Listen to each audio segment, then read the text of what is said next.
Hey, good morning, Motivational Drive by Coco here.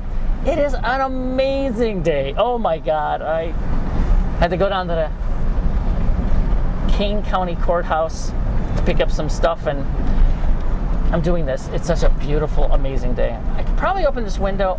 I don't know, I should play with that. You know, and when I'm done with this, I'm gonna do some sound levels, wind level things to see what I can do.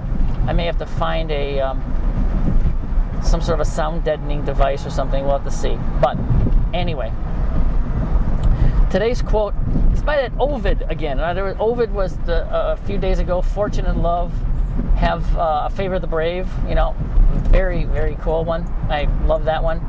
Today's I love even better. Today's quote is, if you want to be loved, be lovable. Oh, Leo Buscaglia said this. You know, Deepak Chakra has said this, I mean, in different ways, but the gist is the same. If people don't think you want to be lovable, they're not going to love you. If you don't come across as being lovable, they're not going to love you. If you're some surly, nasty, evil, grumpy, never smile because my face would break kind of person, you're going to be hard-pressed to find people who are going to love you. You got to reach out a little bit. You know, you got to do a little loving. You got to let people know that you are, in fact, lovable. There's a lot of people out there who don't appear to be lovable. They're surly, they're grumpy, they're nasty, they're awful. And it kind of goes with yesterday's statement, you know, about it. You know, it's nice to be loved, but it's better to, you know, to hear the words.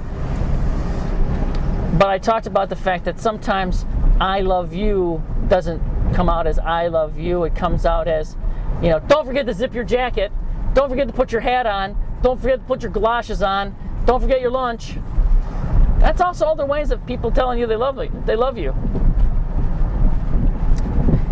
And sometimes it sounds really grumpy, especially when they're all kind of snarly face.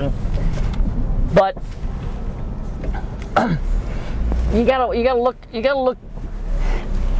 The Judy Garland quote about whispering into their ear. You know, don't whisper into my ear, but you whisper into my heart. You got to be listening to the heart and not listening to the words. It's interesting how people don't necessarily get it, don't necessarily understand what love is, and can't really deal with it. So my point today is, show people how lovable you are. You know, and it may be out of character for you. You know, I tell people all the time to smile. They don't consciously smile, and when they walk, they grimace. You have to exercise those smiling muscles so that the smile is more comfortable on your face than a frown. Frown takes one less muscle. Contrary to all the stories, 12 muscles to smile, 11 muscles to frown. It's easier to frown than it is to smile. So consequently, you exercise those smile muscles, people are going to look at you differently. If you're smiling, if you're laughing, if you look people in the eye and smile, if you hug them, you come across as being very, very lovable. So work on being more lovable today, and make an effort to also look at those people who appear to be unlovable and see if they're giving you clues to they're actually reaching out and screaming in their own way.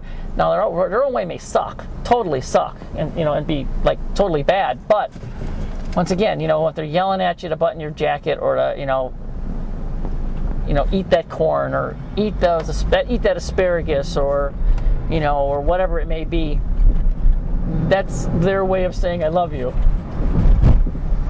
It's goofy. I do programs where we talk about that. And that's a whole 20-minute conversation back and forth with the people in the class about, you know, how do you know somebody loves you? I mean, and the aha light bulb over their head, that look that people get all of a sudden when it's like, oh wow, you know, it's like, you know, Aunt Ellen really did love us. So anyway, have a stupendous, amazing, unbelievable day. Love somebody new.